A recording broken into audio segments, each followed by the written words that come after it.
The thing about people pleasing is that it's one of those bizarre states of mind that you don't actually know that you're in until you're in it.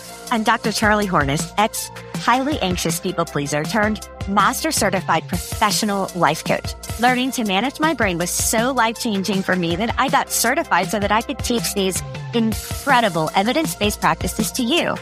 Are you ready for massive change? Let's go.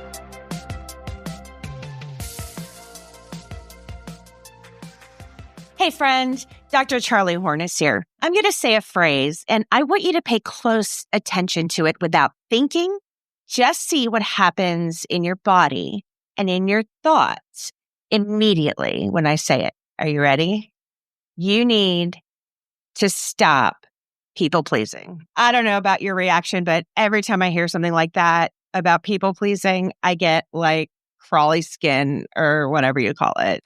And this is after I've mastered this horrible habit. I don't do it anymore. I don't care. What's your response? I'd love to know. Why don't you drop them in the comments and maybe we could see if other people feel the same way. You know, I think there's a lot of us out there and maybe people don't want to admit that they have issues around people pleasing, but I really think there's a lot of people that do. A lot of people that I talk to, so many of my clients, my students, we're all struggling with it on some level. I think it's frustrating because when we do it, often we don't seem to have any control. And then it causes these sort of after effects, these ruminations, these late night guilt parties, self-doubt, and even regret for not having the ability to stop in the moment. And so many of these issues, they can really mess with our cognitive functioning. I'll admit though, one of my favorite topics is talking about overcoming people pleasing. The thing about people pleasing is that it's one of those bizarre states of mind that you don't actually know that you're in until you're in it. It's kind of sneaky. It's insidious. And here's why, because we can almost always identify people pleasing after the fact. It's in the moment that we get so tripped up. You are not alone. Did you know that the majority of the people pleasing behavior that we humans exhibit is really just a combination of our primitive brain that is left over and hadn't evolved, like our prefrontal cortex, with a set of neurotransmitters that are called the feel-good hormones. Yeah, there's 4 of them. And more often than not, it's your brain that's the culprit for why you get so frustrated at your people-pleasing behavior. Yeah, sure, you play a part, and I'm not saying that you shouldn't work on behavior, learn different techniques. There's a lot of stuff that can solve this. I struggled with this for a long time until I understood what it was. And so do my students. Often, the kind of behavior we're dealing with when we talk about people-pleasing, it's stuff that we take immediately to heart. As soon as we can't stop the behavior, we start beating ourselves up like there's something wrong with us. I'm here to tell you today, of course, we play a part in it. It's ultimately about your brain. There's probably something that you need to address in your life and your relationships if you had a significant reaction to hearing what I said about stopping people pleasing. But again, here's the good news. The bigger picture of this behavior that so many humans struggle with, it's not your fault.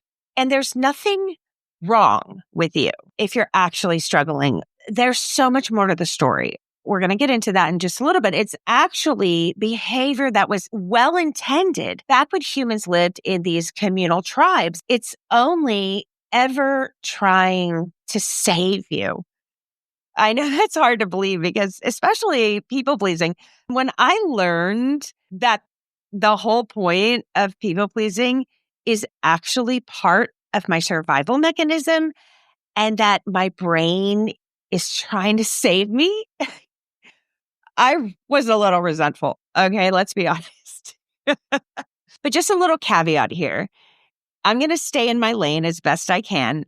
I'm not a scientist, but my doctoral research was in the intersection between neuroscience and cutting edge life coaching strategies and methodology about difficult behavior that ultimately causes significant damage, primarily women, often women in the workplace. So much of it doesn't have anything to do with us. It's just human nature. Once you understand what's going on, then you can take some agency back from your lizard brain who loves to hijack it from you all the time. It's life-changing when you really understand the neurology behind a lot of what we do.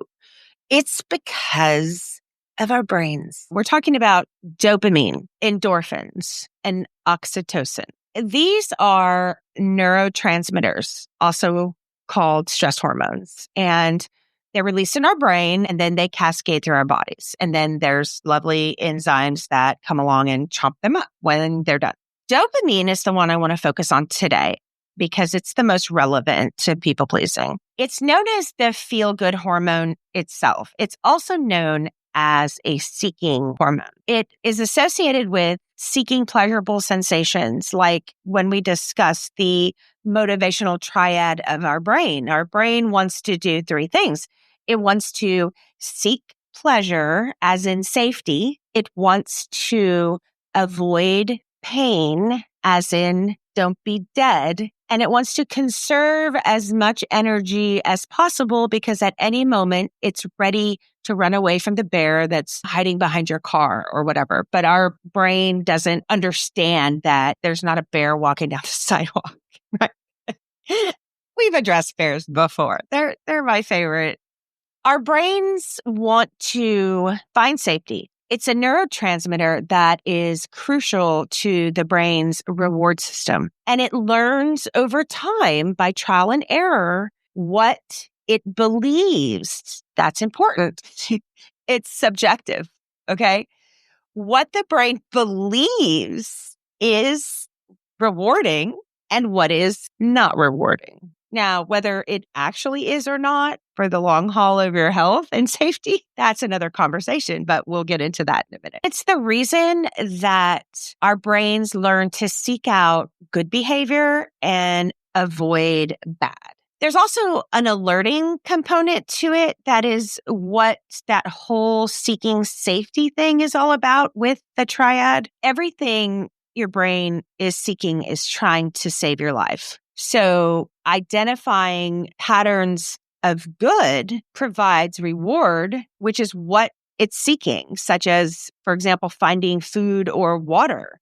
This tells our brain that these things are good, that we need more of them. So let's remember to get food and water. That feels good. And often the dopamine rush is released in the anticipation of a reward. It's not getting the reward itself. Have you ever been excited about something and then when you get it, it's really not that exciting? You are more excited in the anticipation of whatever it was, right?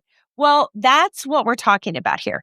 Dopamine is released in the anticipation. Your brain has predicted, it has made a call that something good is on the way. It's 99% sure that it's going to happen. And so it releases that burst of feel-good hormones so that you seek that thing out and you get it. And the bigger the reward, the bigger the payoff, the better you feel. There's also significant activity when something bad happens or an expectation of something bad happening. When everyone's just kind of chill and nothing's going on, there's no activity. Makes sense. Neutral stuff doesn't, there's no dopamine happening. There has to be this anticipation or this runaway feeling, like this predictability of good or bad. That's what we're talking about. The thing, though, is that we don't always have to like what dopamine is motivating us to do. And that's where control gets in the way.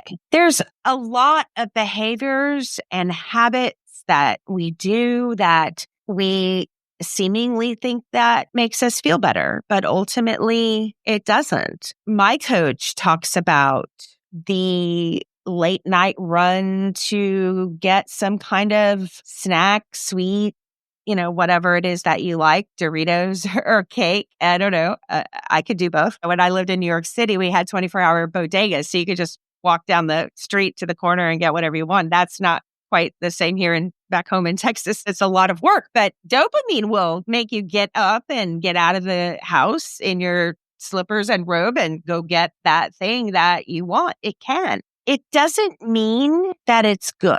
It also reinforces behavior and habits that it subjectively thinks is good or bad. It has a lot to do with the activation of our ability to evaluate situations as the evolved creatures that we are. This is what makes us different from the animal kingdom. Our brains, they seek answers and solutions to problems. Answers and solutions are a reward in themselves. So dopamine's only goal is to seek an anticipated reward and avoid the bear. But it can turn any behavior into a wanted behavior if there has been reinforcement over time to want to achieve whatever that behavior's result is, even if we cognitively know it's not good for us. For example, overeating, overdrinking, social media, checking out with TV. There's so many things from really difficult and destructive behaviors to small things. If you're on your phone in the evening and you're ignoring your loved ones, your kid, your partner, your dog, that's not helpful. But you're getting a reward for doing that. Those little bursts of dopamine when you play that game on your phone or watch that movie or whatever. The way that we think and behave because of neuroplasticity and neurogenesis, which means our brains can change. We can technically rewire our brains by how we think, which is why I teach mind management and thought work. And there's this reinforcement over gradual time, like trial and error, that teaches our brains when we get that dopamine burst and when we don't. What that says to us is, this is food and water. It's good. Let's do more of that. We're going to wire our brain into that pathway. Or this is bad, and we're going to rewire our brains away from that. Our brain doesn't know what's good and what's bad because we seem really happy when we're eating all this terrible food for us, all this processed food and, all the stuff that we love often. It's not good for us. Instant gratification of all kinds of things. We're just literally surrounded by it. It confuses our brain into knowing what direction to go. If I'm so happy doing this thing that I know is not good for me, but the neurons start activating in my brain, when we're doing this stuff over and over again, we are literally reinforcing actual neural pathways in our brains to tell ourselves this is good because it feels good. We're getting dopamine bursts in our brains, the feel-good hormone. And so our survival mechanism is saying, oh yeah, that's good. Let's go in that direction. That's a good one. But it's not. So this is what is confusing our survival mechanism, because we have a brain that's trying to save us by doing everything it shouldn't. The brain doesn't want to exert energy. It is only looking for pleasure, which equals safety, because we've reinforced that neuropathway.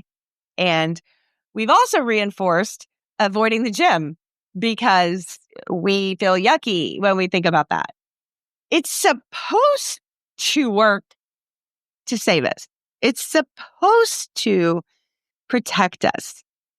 And it has turned entirely upside down.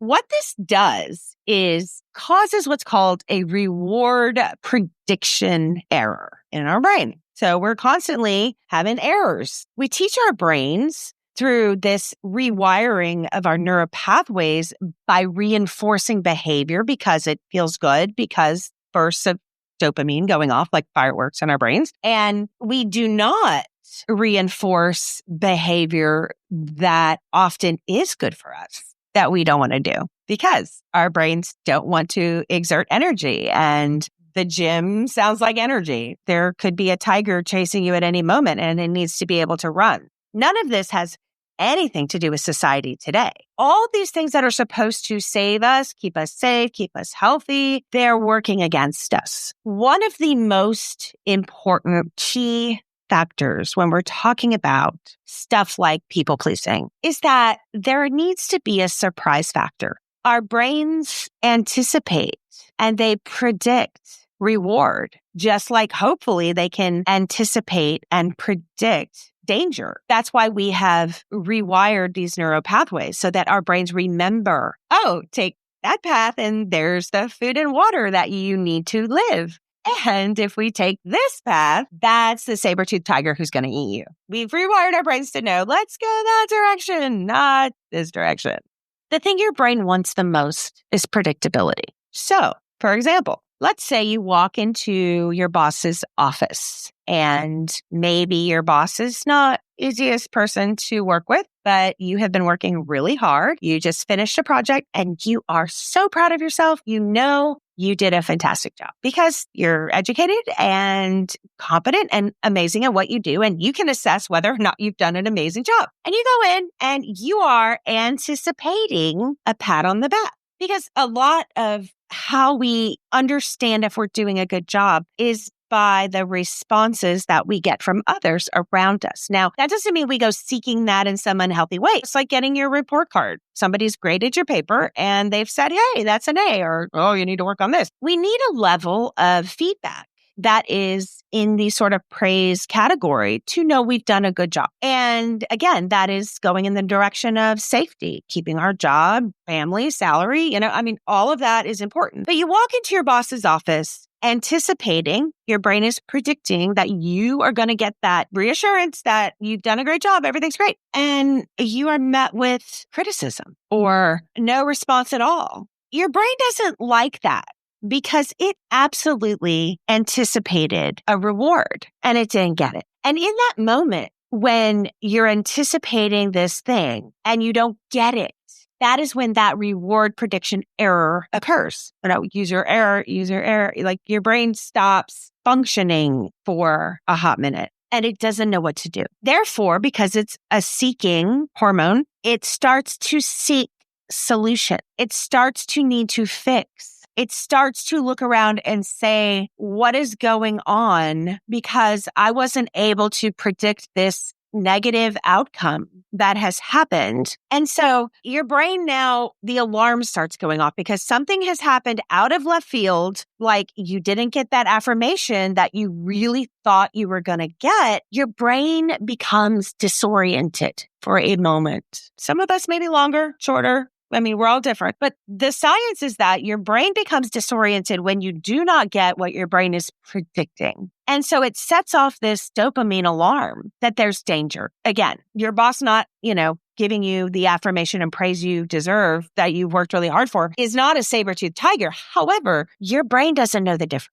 All your brain knows is that you were supposed to get this big, awesome dopamine burst and you didn't. Therefore, we're going to get disoriented. So immediately in that moment, your brain starts to seek. It wants to fix the task. It wants to solve the problem. And often it just wants to stop feeling yucky. So it starts doing stuff to try to fix it, right? And this lack of predictability for something negative happening, it's what causes our brain to go in this tizzy for a moment when we don't know what's going on. We freeze, we flight, we can't think of the moment. And that's when we immediately do stuff like try to make the person who is withholding the anticipated reward happy in the moment, rather than step back and think that through. Because your brain is literally disoriented because it did not get what it was supposed to by somebody it should have gotten it from. And that's why we begin to people please, because dopamine is a seeking hormone, right? Like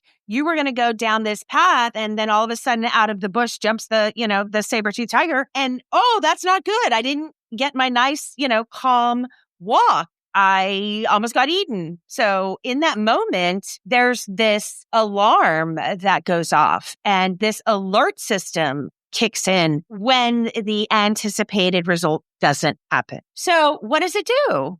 It starts seeking pleasure, which equates to safety immediately. That's what it does. Whatever it can grab onto that seems safe, that would provide itself pleasure, would be what saves you. And in this instance, making the person who's not pleased with you happy would be the fastest way to assure that you are safe. Because A, this person won't throw you out of the tribe because then you'll be fending for yourself. But B, it wants to have the reward of pleasing the person to get what it expected it deserved. So there's just all this cool stuff happening. And what our brain perceives as important in this day and age is really difficult because we live at a time that's strange. And I've addressed this before. There's a lot of passive aggressiveness. There's hostile work environments. There's people always displeased with us, no matter what we do, no matter how great we perform. And then there's the stuff that I talk about that's camouflaged, like misogynistic behavior and thought processes and sexism, because people can't come straight out who have that belief system and say exactly what they think. And so whatever it is that they're not allowed to say out loud because they're afraid they're going to get canceled, but they're still mad and they still think it. So now we're dealing with camouflaged negative behavior and our brain cannot tell the difference. And it doesn't understand the difference between what is safe and what is dangerous. When something bizarre happens out of left field, that surprises us. Again, that really crucial key factor is a surprise element because that's what causes this moment of disorientation. When, for example, you're blindsided by your boss, you were expecting neurologically. Now, we're not doing this stuff consciously. This is all happening in nanoseconds between the firings of these synaptic neurons, and we don't know what's happening. But your brain was expecting this huge blast of dopamine. It expected it. It predicted it like the best stockbroker predicting a really great day. Our brains, when they're caught off guard, they seek to understand. Our brains evaluate what's causing this neuroexcitement. It needs to solve the problem. It needs everything to calm down so we can go back to being safe and not dead and not exerting energy. So it really doesn't appreciate that. Let's solve the problem. This is why teenagers in horror movies always walk into the chainsaw shed rather than run away, because some neuroscientists wrote this that knew, our brain is going to hear those clanking chainsaws and now we're scared and it's dark and we got to go find out what it is or go down, the basement stairs that are pitch black. It doesn't make any sense. Scientists are saying that there's a similar excitement in our brains, even if we begin to seek negative experiences because the excitement, because of the neuroactivity. And scientists, they're still not quite sure what our brains use as criteria to identify what a reward is. The seeking hormone potentially could begin to seek out the negative events that have excited the neurons that have caused this significant activity that is very similar to when we are anticipating a big reward. When you're blindsided by your boss and your brain was expecting this huge blast of dopamine and then you don't get that reward because of this lack of predictability and it creates this neuro excitement it wasn't expecting. Suddenly, your brain has to go into the chainsaw shed and investigate the noise to solve the problem, to fix the issue. Otherwise, we don't feel safe. We have to go and please the person that is withholding that anticipated reward because that's the fastest way to feel better is to get this person's approval. It's not you. It's not that there's something the matter. It's not that you can't get it right. It's not that you're defective. It's that your brain doesn't appreciate being blindsided. Your brain is like this accountant that does not want you to touch his pencils. Like everything's in its place. Everything that's supposed to happen happens. And when anything goes awry, it just messes up the whole system. And your brain has no idea what's going on. And it has to reset. So in the moment of disorientation, we have to get our feet back on the ground. The fastest way to do that is to find a way to feel safe. There's this really cool phrase that I've heard my whole life. And what it says is, neurons that fired together, wired together. But you know what I never hear? I never hear the second half of that quote. The second half is, neurons that fire together, wired together, as long as they get a burst of dopamine.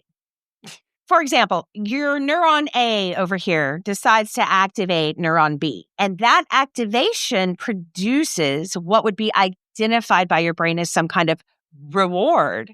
There's this burst of dopamine, and that burst is necessary. It reinforces the pathway. It remembers it so you can do it again. So it literally wires that pathway together so that you will do that again. The flip side of this is that there is a lot that can be unwired or rewired in a different way. That's a lot of the work that I do. I rewire people's brains based on learning to manage your brain and understanding thought work and the science and methodology behind that. Most of it based in neuroscience. When we understand thought work, we understand that we can rewire our brains and we can change our behavior and we can understand things entirely different than we did before. And we can change our lives. And you don't have to do anything. You don't have to change anything about yourself. The great thing about this work, my friends, is you get to be the amazing, incredible, awesome person that you already are. You don't have to change anything. You don't have to stop people pleasing. You don't have to learn how to be better at conflict. You don't have to learn to say the right things in the right moment. You don't have to ever let stuff bother you again. You don't have to let people get under your skin. You don't have to let stuff get to you ever. Because once you understand the science behind why you feel what you feel and why your brain is doing this, and often it's just trying to save you horribly, it changes everything. It changes your whole life. My son asked me the other day, does anything offend you? And I said, no, I don't care. It doesn't bother me. I know why my brain responds the way it responds. I know why your brain responds the way it responds. I know why you say the thing. I know why I feel the thing.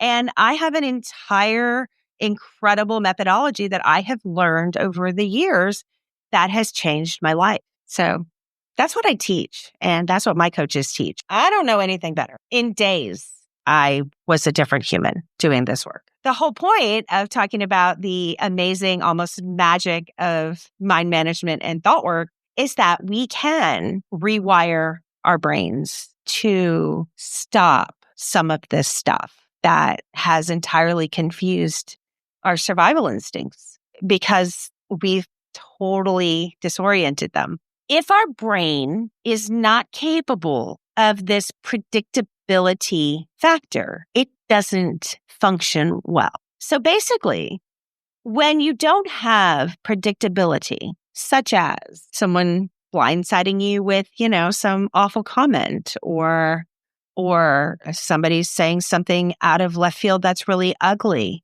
that you don't feel you deserved, that disorients your brain.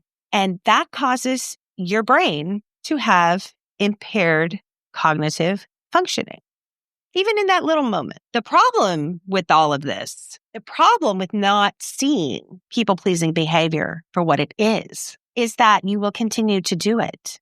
And you will continue to wire those pathways in directions you don't want them to go. If you continue to allow your brain to tell you that you will feel better if dude who did not give you the affirmation that you earned finally gives you the affirmation that you will be safe because you get a blast of dopamine. You are causing really bad neural pathways for yourself. And you are training your brain that that is the right direction to go. That is where food and water is. And my friend, that is where this saber-toothed tiger is waiting for you. Do not go that direction. And let me let you in on another secret. If you have worked your tail off, if you have done something that's awesome, that you know is awesome, sure, there's typos or whatever. Nothing's perfect. But if you have done amazing work that you are convinced and you feel great about, and then you go in and your brain is predicting this parade of awesome affirmation to help you understand that you're doing a good job and you're successful, and you don't get it,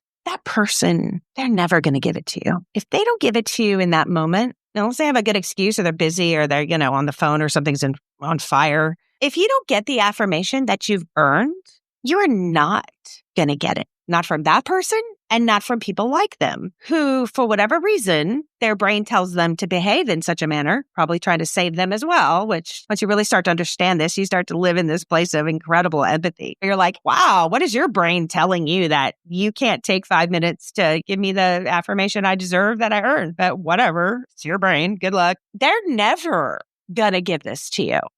It's not happening. You will spend the rest of your life chasing dopamine blasts to feel better in the moment because your brain's disoriented. And you didn't know that. Now you do. So let's wrap it up. Why do we people please? We people please because our brains are creatures of habit. Our brains need to predict what is happening as far in advance as possible. And the moment they can't, they freak out. It's like a tizzy, it's like has a toddler having a tantrum because it doesn't get what it expected. What 4-year-old does this sound like? It sounds like my kids when they were 4. That's exactly how our brains behave. It doesn't get what it expected, what it wanted, its little feel-good blast of whatever. It throws a tantrum. And so now you're disoriented because that's how the brain works. It's like stuck in between the good and the bad. It doesn't understand neutral. It doesn't understand gray. It needs to now solve the problem because that's what the seeking thing does. It seeks safety. Safety is pleasure. Pleasure is a reward. Reward are answers. Answers are, why doesn't my boss love me? I'm going to freak out. Now I'm going to go home and ruminate all night about it and all the things I did terribly. And the truth is that you just didn't get a blast of dopamine. And now your brain hates you for a hot minute. So that's why we people please. And the problem with this, the biggest problem when you rewire your neural pathways to start this behavior, that's somehow a good thing. You won't stop doing it. Your brain thinks that's food and water, and it's not. Your brain just doesn't know that. You have to start living in the prefrontal cortex. That is our evolved brain. That is where our judgment is. Not in the primitive brain. Now, I know your question is, well, how do I stop? Yeah, you can.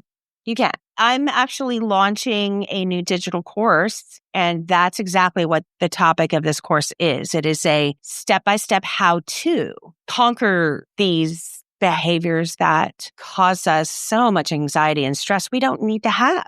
We don't need to have this. There is no reason to lose sleep, precious sleep that you love, ruminating over whether or not you please somebody that probably never going to be pleased. And you only did it because you were chasing dopamine. If you were interested in one-on-one private coaching live with me once a week or so. So that's another opportunity to learn how to do some of this stuff. I hope this was helpful.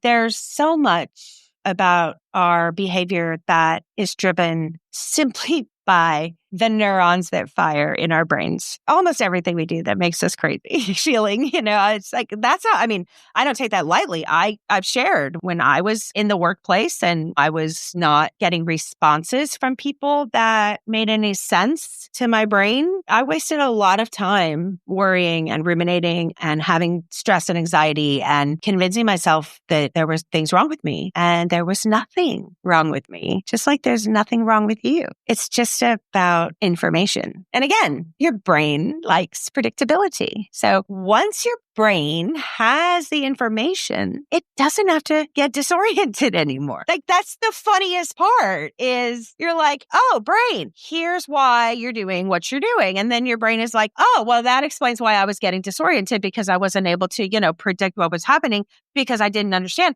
But now you're telling me that it's my fault that I did this and now I can stop. There's no reason for you to be dealing with preventable suffering. There is no reason for you to be miserable. There is no reason for you not to be living the life that you deserve. I'm really excited to have you guys get this information in your hands. If I can help, let me know. Talk to you soon and have an amazing week.